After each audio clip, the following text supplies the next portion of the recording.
Hello दोस्तों, तो स्वागत है आप सबका। तो आज हम स्टार्ट करने वाले हैं न्यू टॉपिक, तो जिसका नाम है इम्पोर्टेंस ऑफ मैनेजमेंट। तो इम्पोर्टेंस ऑफ मैनेजमेंट चलिए स्टार्ट करते हैं बिना वक्त गवाए। तो इम्पोर्टेंस ऑफ मैनेजमेंट क्या है? Management is essential. इस मैनेजमेंट की इम्पोर्टेंस क्या है ये देखते हैं हम। तो मैनेजमेंट ज़रूरी क्यों? Management is essential for any organization. किसी भी ऑर्गेनाइजेशन के लिए मैनेजमेंट जो है बहुत ज़्यादा ज़रूरी है, इंक्लूडिंग नर्सिंग के फील्ड में भी और हेल्थ केयर सर्विसेज में भी बहुत ज़्यादा ज़रूरी है। क्यों ज़रूरी है? क्योंकि इससे हमें क्या मिलता है, बहुत सारे बेनिफिट मिलता है और इंश्योरिंग ऑपरेशनल एफिशिएंसी, और एफिशिएंसी हमारा बढ़ता है। ठीक है, high quality patient organizational success भी मिलता है इससे जो है ऑर्गेनाइजेशन हमारा, जो कोई भी, जैसे फॉर एग्जांपल हॉस्पिटल हो गया, तो अगर मैनेजमेंट नहीं होगा तो क्या होगा?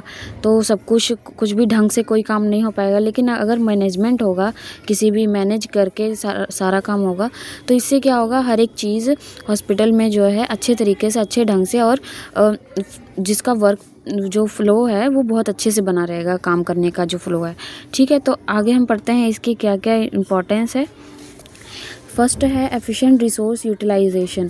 इससे क्या होता है, जो हमारी रिसोर्सेज हैं, अगर हम मैनेज करके रखेंगे सब कुछ, तो क्या है, जो रिसोर्सेज हैं, जैसे ह्यूमन रिसोर्स हो गया, जैसे फाइनेंशियल मटेरियल रिसोर्सेज हो गया, तो वो अच्छे तरीके से यूज्ड होंगी, ऑप्टिमली। ठीक है, effective resources allocation prevent wastage. इससे क्या होगा, वेस्टेज जो हमारी है प्रिवेंट होगी, और जो प्रोडक्टिविटी है हमारी वो बढ़ेगी। ठीक है, जो हमारे काम करने का जो प्रोडक्टिविटी है वो इंक्रीज़ हो जाएगा।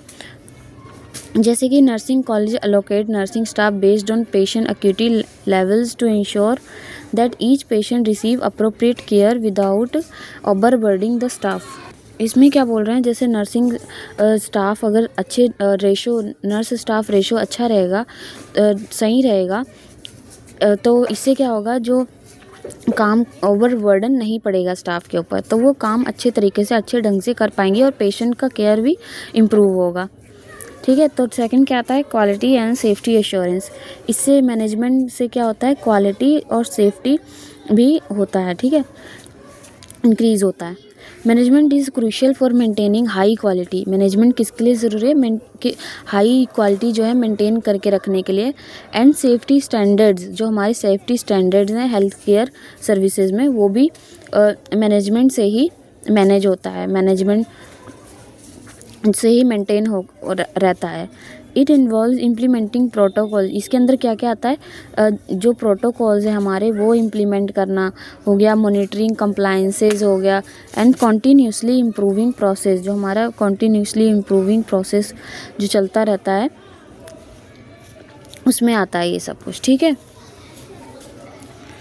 फॉर एग्ज़ाम्पल जैसे नर्सिंग एडमिनिस्ट्रेटर हो गया, establish and enforce infection control protocols to minimize hospital acquired infection and ensure patient safety।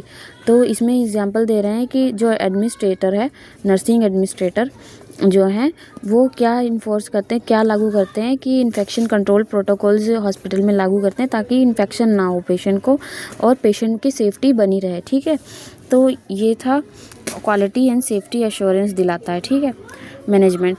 Next क्या आता है, goal setting and achievement. Management और किस में हेल्प करता है? Management helps in setting clear achievable, जो क्लियर हो, अचीवेबल मतलब अचीव किया जा सके, जैसे गोल्स, एंड डिवाइजिंग स्ट्रेटजीज़, कई जो स्ट्रेटजीज़ होती हैं, टू रीच दैम। मैनेजमेंट इस सब चीज़ में हेल्प करता है, क्या करने में, गोल जो क्लियर हमारा और अचीवेबल गोल है उसको अचीव करने में हेल्प करता है। ठीक है, दिस फोकस ऑन ऑब्जेक्टिव। ये किस पे फोकस करता है? ऑब्जेक्टिव पे फोकस करता है, हमारा जो हमें क्या करना है उस पे फोकस करता है। Ensure that all organization activities aligned and directed towards common aim.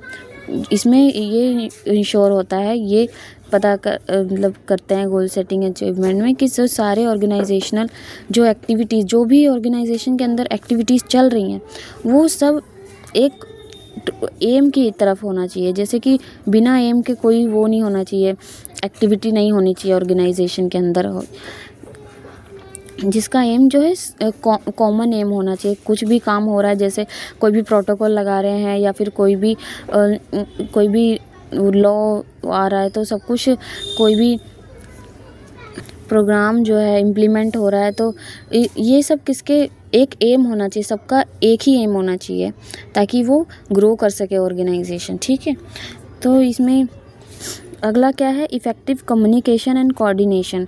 इसमें क्या है, इफ़ेक्टिव कम्युनिकेशन होना चाहिए और कोऑर्डिनेशन होना चाहिए, एक दूसरे से जुड़े हुए होने चाहिए। ठीक है, मैनेजमेंट फैसिलिटेट इफ़ेक्टिव कम्युनिकेशन।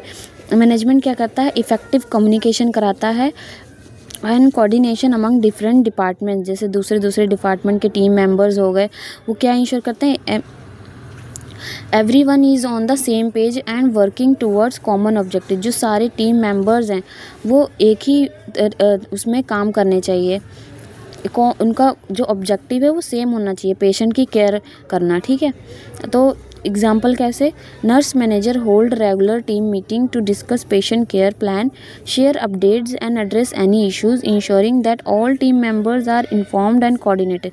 इसमें क्या बोल रहे हैं कि जो सारे टीम मेंबर्स हैं वो इन्फॉर्म्ड होने चाहिए, सबको पता होना चाहिए और कोऑर्डिनेटेड होने चाहिए, एक दूसरे से जुड़े होने चाहिए। जैसे डॉक्टर क्या हो गए, डॉक्टर मेडिसिन लिखते हैं, जो नर्सेज हैं वो अच्छे तरीके से उसी मेडिसिन को फॉलो करके वो करती हैं, दवाइयाँ देती हैं, एडमिनिस्टर करती हैं, मेडिकेशन प्रोवाइड करती हैं। जो फिजिशियन हो गए उसी डिज़ीज़ को देख के कि क्या डिज़ीज़ है उस सबको, तो उसी के अकॉर्डिंग वो लोग केयर प्रोवाइड करें। ठीक है, तो ये सब एक दूसरे से जुड़े हुए हैं।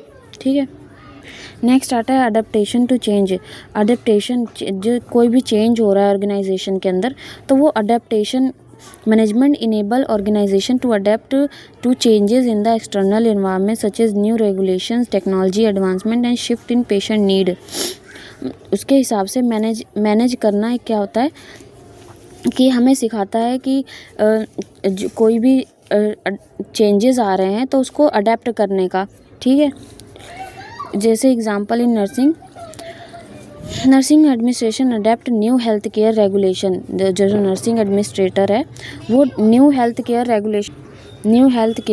रेगुलेशन अडेप्ट कर रहा है, अडेप्टिंग पॉलिसीज़, जो training staff and new compliance requirement, integrating new technology into practice, और जो क्या है न्यू टेक्नोलॉजीज ला रही है प्रैक्टिस में। एम्प्लॉय मोटिवेशन एंड डेवलपमेंट, अगला क्या है, एम्प्लॉय मोटिवेशन डेवलपमेंट। इससे क्या होता है, management play vital role in motivating employ.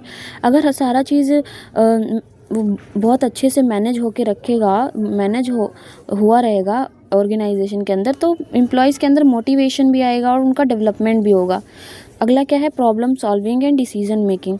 Management involve identifying, management किस में इन्वॉल्व होता है, आइडेंटिफाई करने में, प्रॉब्लम एनालाइज करने में, पोटेंशियल सोल्यूशन, उसका सोल्यूशन भी ढूंढने में ये हेल्प करता है मैनेजमेंट। ठीक है, नेक्स्ट क्या है, इम्प्रूविंग पेशेंट केयर को भी इम्प्रूव करने में डायरेक्टली इम्पैक्ट करता है मैनेजमेंट।